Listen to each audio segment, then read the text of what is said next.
Shalom saudara-saudara yang dikasihi Tuhan. Kembali bertemu di dalam sesi bimbingan pranikah. Kali ini kita akan membahas satu tema, yaitu kejutan-kejutan dalam pernikahan. Sebelum kita lebih lanjut, mari kita melihat bagian firman Tuhan di dalam Matius pasal 19 ayat yang ke-6. Demikian firman Tuhan. Demikianlah mereka bukan lagi dua, melainkan satu. Karena itu apa yang telah dipersatukan Allah tidak boleh diceraikan manusia. Nah, saudara dikasihi Tuhan, tema ini ditunjukkan kepada Anda yang sedang mempersiapkan diri untuk menikah. Dan ini adalah materi yang memang seharusnya saudara dengar sebelum Anda memutuskan untuk menikah dengan siapa. Sebelum Anda memutuskan menikah dengan calon pasangan Anda. Nah, mengapa saudara? Karena menikah itu bukan sesuatu coba-coba. Atau seperti Anda tes food gitu.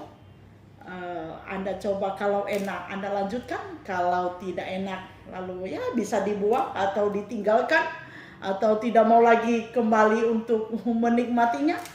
Saudara, pernikahan itu adalah sebuah keputusan. Catat ini, pernikahan adalah sebuah keputusan dan sekali seumur hidup.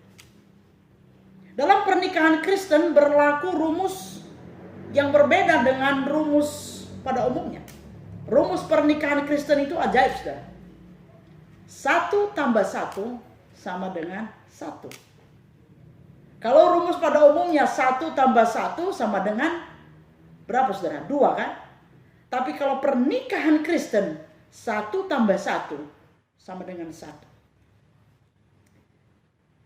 Sebab firman Tuhan berkata, mereka bukan lagi dua. Dua pribadi menjadi satu, dan hasilnya dua itu menjadi satu. Bukan dua pribadi menjadi satu, lalu kemudian ya masing-masing. Ya satu, satu sama satu sama dengan dua. Tidak. Satu bertemu, satu menjadi satu, hasilnya satu.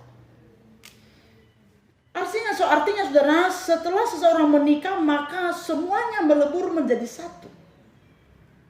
Dibolak-balik tetap harus satu dan tidak boleh berpisah dan tidak boleh dipisahkan. Maka sebelum Anda memutuskan untuk menikah, saudara, memutuskan menikah dengan siapa, Anda harus mengenal dan mengetahui banyak hal seputar pernikahan. Siapa sosok yang akan menjadi pasangan Anda seumur hidup itu. Dan dengan mengikuti bimbingan, materi-materi bimbingan pranikah akan menolong Anda untuk memahami apa yang harus Anda hadapi, apa yang harus Anda jalani di dalam pernikahan nanti, ya. Nah, saudara, kali ini kita akan belajar ini ya, satu bagian ini, kejutan-kejutan dalam pernikahan. Nah, apa saja kejutan-kejutan dalam pernikahan? Bagaimana dan apa yang menjadi solusinya? Kita akan lihat di bagian ini, saudara. Dan ini berguna untuk meminimalisir nanti konflik-konflik di dalam pernikahan, saudara. Sebab kejutan-kejutan pernikahan ini menjadi salah satu penyebab utama ada banyak pasangan menjadi cerai atau berpisah. Kejutan-kejutan pernikahan yang pertama, saudara ya, perhatikan di dalam slide ini. Yang pertama adalah perbedaan karakter. Ayo perhatikan ya, perbedaan karakter. Maka saudara, sebelum Anda menikah, seharusnya atau sebaiknya Anda harus mengenali perbedaan karaktermu dengan pasanganmu. Pada bagian ini perhatikan apa yang harus dipahami, apa yang harus diperhatikan. Pertama adalah pahami bahwa setiap pribadi punya karakter yang berbeda-beda. Setiap orang memiliki karakter yang berbeda-beda. Tidak ada yang persis sama. Setiap orang tidak ada yang persis sama. Pun suami istri tidak bisa. Dan jangan juga Anda memaksakan pasangan Anda harus sama dengan saudara, dengan Anda. Setiap orang punya keunikan pribadi masing-masing. Catat itu. Nah, hati-hati khususnya saya tekankan ini ya, khususnya untuk perempuan. Kita perempuan, kecenderungan kita adalah memaksakan pasangan kita untuk harus sama persis seperti apa yang kita mau. Dan kalau nanti tidak seperti apa yang kita mau, maka kita akan terus menyerang, kita akan terus menuntut, dan itu akan menghasilkan konflik-konflik yang bisa memuncak. Gitu ya. Laki-laki juga bisa mengalami hal yang sama, artinya pasangannya atau istrinya dia paksakan harus sama seperti dia. Sekali lagi catat bahwa tidak ada yang persis sama di setiap pribadi, dan setiap orang punya keunikan masing-masing. Mari saling menghargai dan kenali apa itu. Sehingga nanti ketika muncul perbedaan karakter itu, Anda tidak terlalu terkejut. Anda sudah lebih siap untuk bisa saling menerima dan saling memahami. Kemudian untuk bagian ini, kenali kelemahan dan kelebihan. Kelemahan dan kelebihan dari karakter masing-masing, ya, karakter pasanganmu. Sebab ini akan sangat menolong Anda untuk saling memahami nanti ketika sudah menikah. Dan juga Anda tahu nantinya apa yang harus Anda tolong terhadap pasangan Anda itu. Kalau kelebihannya apa dan kekurangannya apa, tentu Anda akan menolongnya untuk membantu dia memperbaiki apa yang kurang. Maka kalau sebelum menikah Anda sudah tahu itu, maka Anda akan tahu nanti, oh berarti saya harus menolong dia di bagian ini supaya lebih baik. Demikian juga dengan pasangan. Jadi nanti bisa saling menolong untuk bisa bertumbuh bersama-sama di dalam membangun karakter menuju kepada kesempurnaan seperti karakter Kristus. Kemudian saudara, yang berikutnya adalah kejutan-kejutan yang kedua. Kalau yang pertama tadi perbedaan karakter, yang kedua adalah latar belakang keluarga, ya. Nah, ini juga bisa menjadi kejutan, saudara. Ketika akan Anda masuk di dalam pernikahan, Anda akan, wow, oh begini, oh begitu, halo kok begini, loh kok begitu. Saudara, yang kedua adalah latar belakang keluarga. Anda harus kenali latar belakang keluarga masing-masing. Perhatikan ini baik-baik. Apa yang harus dikenali dengan latar belakang keluarga masing-masing? Yang pertama, saudara, karakter. Perhatikan ini ya. Kalau tadi karakter pasangan, kalau yang dilihat latar belakang keluarga adalah kenali karakter ayah dan ibu atau papa mama dari pasangan Anda. Mengapa saudara? Karena seperti apa karakter ayah dan ibu akan sangat mempengaruhi karakter pasangan Anda. Catat ini. Dan ini kita bisa mempelajarinya di dalam genogram keluarga ya.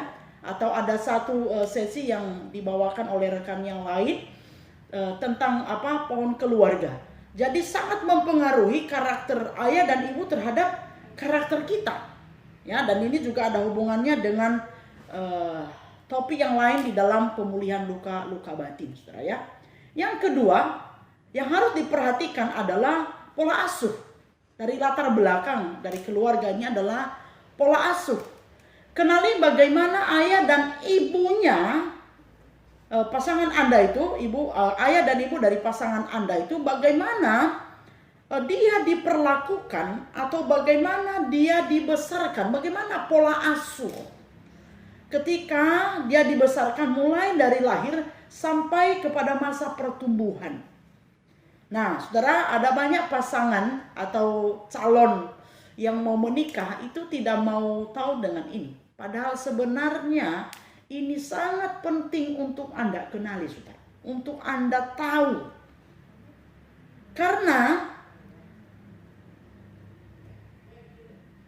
Anda bisa memahami pasangan Anda, karakter pasangan Anda, kelebihan dan kekurangannya kalau Anda tahu seperti apa dia diasuh waktu dia kecil sampai besar.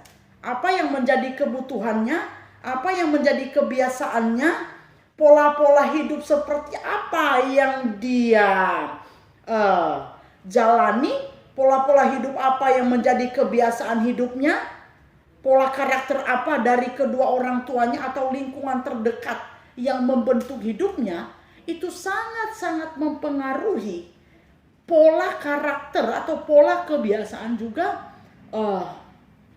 dari pasanganmu itu. Maka Anda harus bisa betul-betul memahami ini. Bagaimana dia dibesarkan akan sangat mempengaruhi karakternya. Saya punya tema khusus untuk ini, saudara, yaitu pengaruh pola pembentukan anak terhadap perkembangan karakter seseorang, ya. Jadi misalnya anak yang diperlakukan kasar sejak kecil, dia bisa cenderung menjadi seorang pribadi yang kasar dan keras. Nah, jadi nanti jangan Anda kali loh, kok dia begini, kok dia begitu. Coba pahami dulu latar belakangnya, sehingga sebagai pasangan hidup yang dikirim Tuhan, engkau bisa menolongnya secara lebih maksimal kalau sudah mengenali ini. Kemudian misalnya anak yang terlalu dimanja sejak kecil itu akan menjadi pribadi yang cenderung pasif atau cenderung menuntut dan cenderung menunggu. Karena sejak kecil sampai masa pertumbuhannya itu, ya, kurang lebih masa pertumbuhan itu bisa memasuki masa remaja, itu cenderung semuanya disediakan, semua diikuti, maka nanti dia akan menjadi pribadi yang hanya menunggu, pasif dan menuntut. Misalnya anak yang kurang perhatian dari kecil, kurang diperhatikan, maka dia akan cenderung menjadi pribadi yang kurang romantis. Ada yang seseorang yang dari kecil tidak pernah dipeluk, tidak pernah dirangkul, dia taunya adalah dipukul, dikasarin. Bagaimana besok, kalau misalnya laki-laki, bagaimana besok dia bisa peka untuk memberikan touch atau sentuhan atau pelukan kepada istrinya atau anak-anaknya. Tetapi seringkali nanti istri itu bisa marah-marah, ini suami kok nggak romantis, ini suami kok nggak tahu memeluk, nggak bisa membelai, jalan ke mall gandeng aja setengah mati. Bagaimana dia bisa menggandengmu? Dia sendiri nggak pernah digandeng, nggak pernah dipeluk, nggak pernah dipangku. Lebih banyak dia mengalami kekerasan, kasar, dan sebagainya. Nah, saudara, misalnya anak yang biasa diteriakin, bagaimana dia bisa menjadi pribadi yang lembut. Dan masih banyak lagi. Jadi kenalilah pola-pola itu, komunikasikan itu dengan calon pasanganmu, ataupun juga ada suami istri yang mendengarkan ini. Kenali itu, bicarakan, komunikasikan itu dengan pasanganmu. Cari tahu, tanya, ini penting sekali. Tanya seperti apa dia dibesarkan sampai masa pertumbuhannya, seperti apa dia diperlakukan oleh orang tuanya, ya kan? Sehingga engkau bisa nanti memahami kelemahan-kelemahannya dan kelebihannya, dan engkau bisa nanti menjawab apa yang bisa menjadi kebutuhannya, dan engkau bisa menolongnya untuk keluar dari berbagai kelemahan atau kekosongan jiwa yang dia alami, yang mungkin tidak dia dapat pada waktu dia kecil sampai masa pertumbuhan. Saudara, ini penting sekali, ya. Kemudian saudara, yang ketiga di bagian ini, di bagian latar belakang keluarga yang harus difahami adalah kebiasaan. Lalu yang pertama tadi karakter, kemudian kedua pola asuh, yang ketiga adalah kebiasaan. Nah saudara, tiap-tiap keluarga punya kebiasaan masing-masing. Engkau harus tahu ini, ya. Engkau sebelum menikah sebaiknya engkau harus tahu ini. Kenali kebiasaan tiap keluarga. Kenali kebiasaan keluarga yang akan engkau tuju. Keluarga pasanganmu, ya, calon pasanganmu gitu ya. Tiap-tiap keluarga punya kebiasaan masing-masing dan kebiasaan itu akan terbawa di dalam pernikahan Anda. Perhatikan. Kebiasaannya di dalam keluarganya akan menjadi juga pola kebiasaannya nanti ketika Anda sudah menikah, saudara. Dan ini bisa menjadi kejutan. Nanti Anda, wow, loh kok dia begini, loh kok dia begitu. Waktu pacaran nggak gini, waktu kami bersama-sama nggak gini. Itu waktu pacaran. Itu yang saya katakan tadi, itu 25% yang benarnya. Yang 75%-nya Anda baru tahu setelah Anda menikah. Nah ini kejutan-kejutan, kok begini, kok begitu. Maka materi ini penting sekali untuk Anda dengar. Dan Anda bisa bayangkan kan, Anda bisa membayangkan enggak kalau sebelum menikah Anda sama sekali tidak tahu kebiasaan dari keluarga pasanganmu itu. Nah ini akan menghasilkan stres yang baru, saudara. Akan menghasilkan juga konflik bisa, ya kan? Anda akan mengalami bisa terpesona, wow, kalau misalnya itu bagus dan Anda bisa terpesona, wow gitu. Tapi kalau itu mengagetkan saudara dan Anda tidak siap, Anda bisa kejang-kejang, saudara ya. Ya, oke ya. Ada banyak macam tipe-tipe atau kebiasaan keluarga. Ada keluarga yang misalnya ketika sudah pulang kerja semuanya berkumpul, makan bersama, kumpul bersama, bisa di ruang keluarga, bisa di dalam kamar orang tua, ada yang seperti itu, ya kan? Mereka suka berkumpul, suka berbicara, ya kan? Tapi cilakanya adalah kalau misalnya pasangannya atau ya istrinya nanti atau suaminya nanti adalah dari keluarga yang tidak biasa dengan berkumpul, tidak biasa untuk berbicara. Mungkin hidup ya lu gua, lu hidup aja sana, lu mati ya mati aja sana gitu kan. Ada keluarga yang seperti itu, nggak pernah mau tahu, nggak pernah tanya ada orang tua yang tidak pernah tanya kepada anak-anaknya apa kabarnya, bagaimana pekerjaannya, bagaimana sekolahnya, pokoknya udah dikasih kebutuhan itu, makan sudah selesai. Dan Anda bisa bayangkan ketika nanti Anda masuk dalam keluarga yang tentu misalnya sangat berbeda. Maka sebelum menikah, kenalilah kebiasaan-kebiasaan keluarga. Misalnya saudara saya, keluarga saya adalah keluarga besar. Kami 9 bersaudara. Dan dari kecil orang tua kami membiasakan kami untuk berkumpul bersama, berdoa bersama, berbicara apa saja bersama. Apa yang menjadi kegiatan masing-masing itu, pagi hari sebelum berdoa berbicara itu, lalu kemudian baru berdoa, nanti malam hari saling menceritakan apa hasil dan apa segala macam. Nah sementara saudara, suami saya adalah anak tunggal. Anak tunggal yang tidak terlalu banyak bicara, tidak begitu biasa komunikasi banyak. Bahkan orang tua pun tidak terlalu banyak komunikasi, saudara. Dan dia anak tunggal, bayangkan itu, saudara. Dia tidak suka yang kumpul rame-rame. Sementara saya, keluarga saya dari kecil kami diajarkan, kami punya kebiasaan kumpul rame-rame. Makan tidak makan, yang penting kumpul. Dan ini menjadi sebuah keunikan, kejutan ketika kami menikah. Ketika saya dengan Pak Fauzi menikah, itu menjadi sebuah kejutan bagi saya melihat dia, dan kejutan juga bagi dia melihat saya bersama keluarga. Dan ketika sudah saling memahami bagian ini, maka sekarang kami bisa sangat menikmati. Kalau misalnya dia tidak begitu nyaman untuk berkumpul lebih lama, ya bagi saya ya tidak masalah. Tapi bagi dia juga kalau misalnya saya ini suka mengumpulkan keluarga, suka berkumpul keluarga, dan bagi dia juga dia menghargai itu.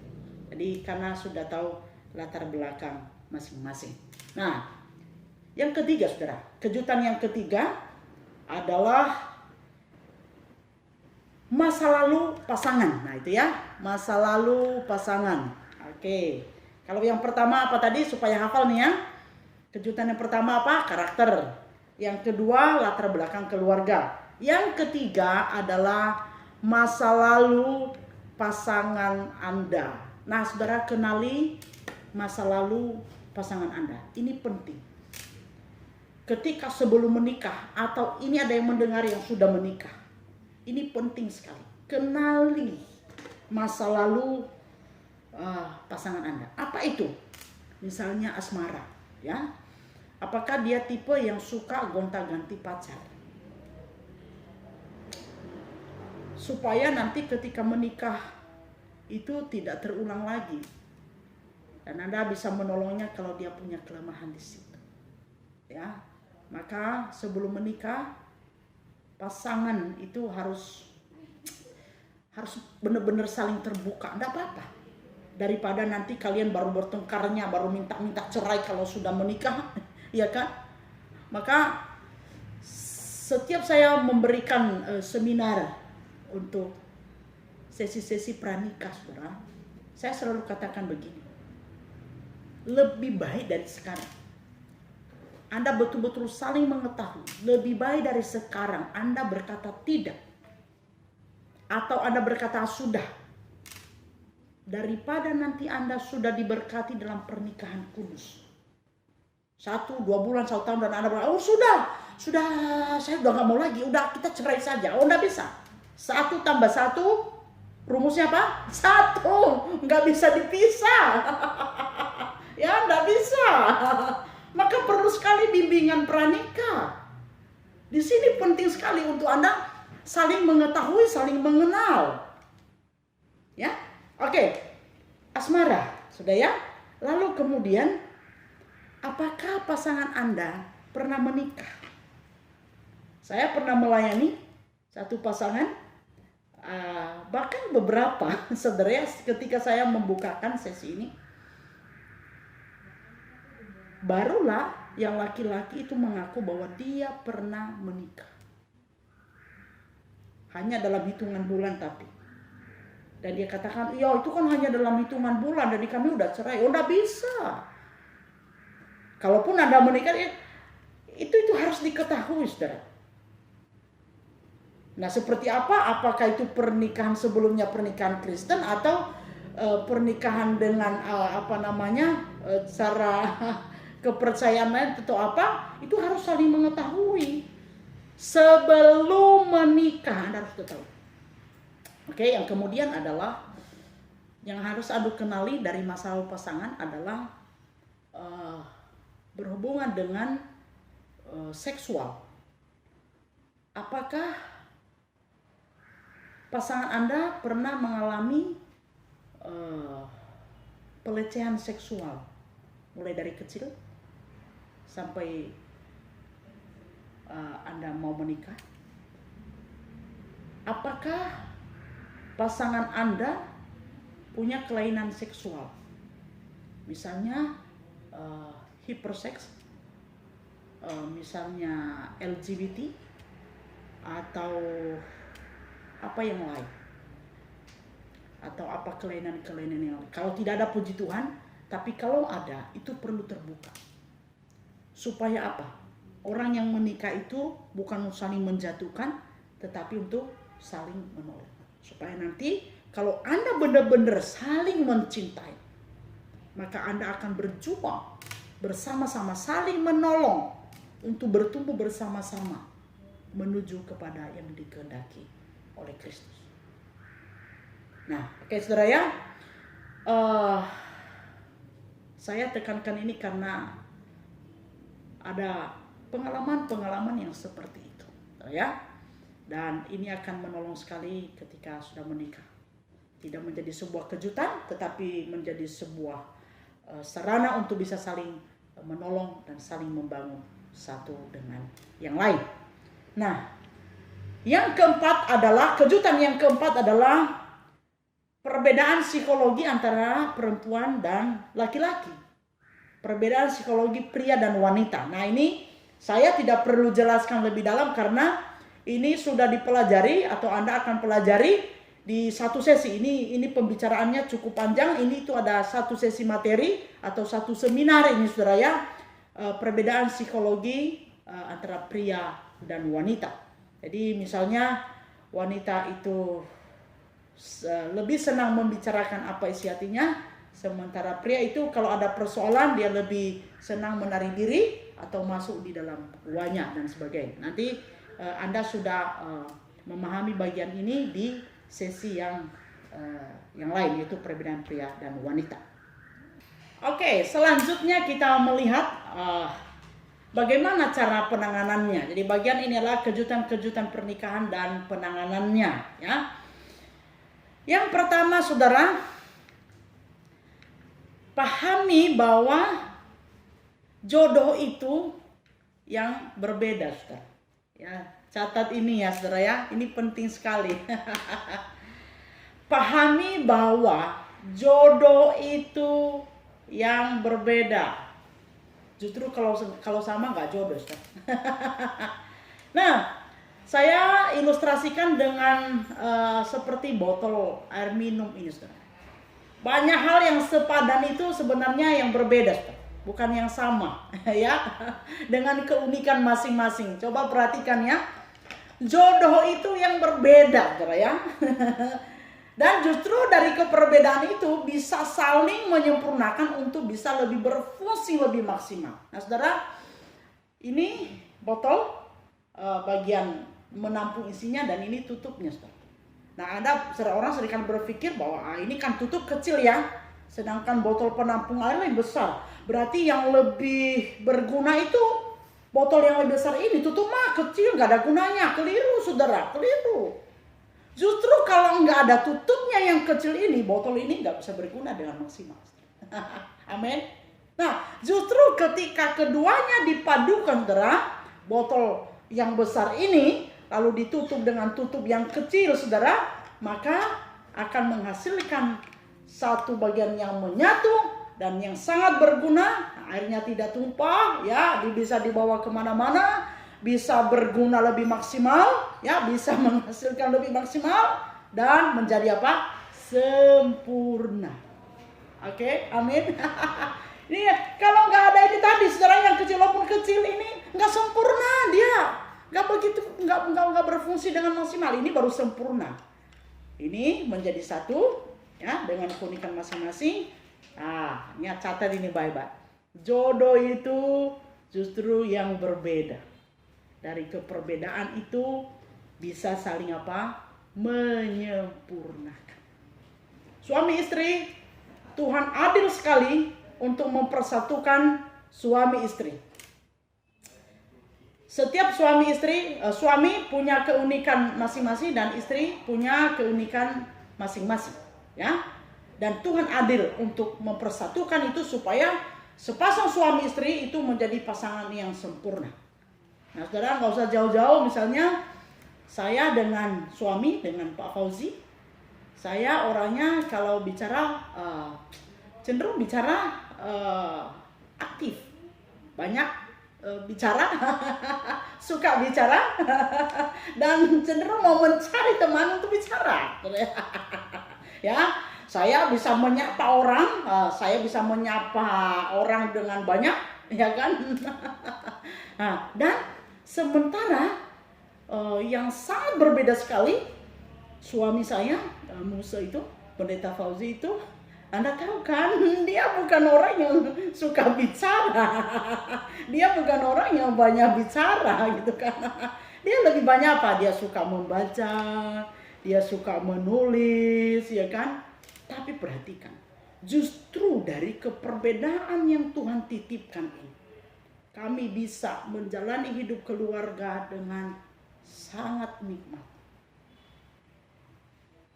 Kami bisa melayani Tuhan dengan lebih maksimal. Nah, satu bagian ini saudara Anda perhatikan. Karena apa? Kelemahan saya adalah ada di kelebihannya dia. Kelebihannya dia itu kelemahan saya. Dan perhatikan, kelebihan saya itu adalah kelemahan dia. Kelemahan dia ada di kelebihan saya. Itu sebabnya Tuhan mempersatukan kami. Supaya apa? Saling menolong. Dan menjadi satu bagian yang saling menyempurnakan. Dan kami menjadi satu tubuh di dalam Kristus yang bisa menghasilkan sesuatu yang lebih baik bagi Kristus. Nah, saudara, kami menggembalakan jemaat dengan keunikan perbedaan yang sangat tajam itu. Tetapi justru disitulah kami bisa melayani Tuhan dengan lebih baik. Saya bisa menyapa jemaat, ratusan jemaat sekaligus ya. Kalau udah selesai ibadah saya bisa menyapa itu ratusan jemaat dengan cepat. Wah, halo ya. Dan saya suka itu ya kan. Nah, tapi suami saya Muslim ya mungkin dia sapa 1, 2, 3, 5 aja itu udah banyak banget. Dia bisa pusing kalau terlalu banyak bicara dan menyapa banyak orang. Ya orang yang gak paham ini, kok bisa begitu? Tiap-tiap orang punya keunikan. Tapi saudara perhatikan, di bagian memanage pelayanan secara global itu ada di suami saya. Dia seorang manajer. Dia bisa memanage secara global. Ya, dia telaten untuk mengelola itu. Telaten sekali. Sementara saya lebih banyak ke hal-hal yang sifatnya praktis. Ada persoalan orang, saya dengan sukacita melayani konseling itu, dan saya bisa dengan detail bisa untuk mencari tahu dan menolong orang dalam bentuk pelayanan komunikasi seperti itu. Nah, saudara, sekali lagi, bagaimana penanganannya? Pahami bahwa jodoh itu yang berbeda, dan Tuhan mempersatukan yang berbeda itu untuk mewujudkan satu keluarga yang sempurna di dalam Tuhan. Oke. Yang kedua, dan ini bagian yang terakhir saudara ya. Bagaimana penanganannya? Yang kedua saudara, pahamilah tujuan pernikahan Anda. Dan ini sudah ada di sesi-sesi yang lain, tujuan pernikahan ya. Pahami tujuan pernikahan Anda. Dan di bagian ini saya mau tekankan bahwa tujuan pernikahan itu adalah untuk mewujudkan kasih Allah. Untuk mewujudkan kasih Allah. Di dalam Efesus pasal 5 ayat yang ke-22 sampai dengan ayat yang ke-33 kita bisa melihat di sana bahwa suami istri dipersatukan oleh Tuhan untuk saling mengasihi. Dan bagaimana engkau bisa saling mengasihi? Bagaimana engkau bisa menerima saling keperbedaan ini tadi? Bagaimana engkau bisa menerima latar belakang keluarganya? Bagaimana engkau bisa menerima karakternya? Bagaimana engkau bisa memahami pola asuhnya? Bagaimana engkau bisa menerima perbedaan psikologi, kebiasaan dan segala macam itu? Bagaimana engkau bisa menerima masa lalunya? Hanya satu cara. Kalau engkau punya kasih Allah. Kalau kita suami punya kasih Allah, istri punya kasih Allah. Dengan kasih Allah yang ada di dalam hidup, di dalam diri, ketika kasih Allah itu sudah memenuhi hati kita, maka kita siap untuk menerima orang lain. Kita siap untuk menolong pasangan kita. Kita siap untuk terbuka memahami orang lain. Dan perhatikan saudara, kalau pasangan Anda punya kelemahan, jangan katakan, aduh celaka kenapa saya mendapatkan dia. Tidak saudara, Tuhan itu sangat adil dan sangat tahu kenapa pasanganmu dikirim Tuhan untukmu. Seperti apapun modelnya, seperti apapun bentuknya. Karena Tuhan mengirimnya untukmu. Dan Tuhan mengirimnya kepadamu untuk engkau menolong dia menjadi pendamping, untuk engkau merawat dia, untuk engkau menolong dia di dalam segala kelemahan. Perhatikan di dalam ayat yang ke Efesus pasal 5 ayat yang ke-29 dikatakan, sebab tidak pernah orang membenci tubuhnya sendiri, tetapi mengasuhnya. Perhatikan ya, tapi mengasuhnya dan merawatnya sama seperti Kristus terhadap jemaat. Jadi besok-besok saudara, ketika Anda sudah masuki pernikahan atau ada pasangan suami istri yang mendengar materi yang saya sampaikan ini. Pasanganmu yang dikirim Tuhan untukmu, Tuhan kirim dia untuk apa saudara? Untuk engkau mengasuhnya. Untuk engkau mengasuhnya dan untuk engkau merawatnya. Mengasuhnya artinya apa? Seperti seorang ibu yang memberikan makanan yang bergizi dan mengusahakan makanan yang terbaik untuk anak, supaya dia bisa bertumbuh dengan baik. Merawatnya dalam arti apa? Merawatnya sebagai sesuatu yang berharga, dan engkau menempatkan pasanganmu itu sebagai pribadi yang berharga dalam hidupmu yang dititipkan Tuhan. Kalau engkau punya barang berharga, tentu engkau tidak sia-siakan. Pasti engkau jaga dengan baik. Engkau rawat dengan baik. Suami istri harus melihat pasangannya sebagai pribadi yang berharga, sebagai sesuatu yang berharga yang dititipkan Tuhan kepadamu. Saudara, sekali lagi biarlah Tuhan menolong kita di bagian ini. Kita sekali lagi memahami kejutan-kejutan pernikahan dan kita bisa mengetahui bagaimana cara menangani. Demikian bagian ini, dan saya sampaikan selamat mempersiapkan diri memasuki pernikahan, dan Tuhan menyertai saudara.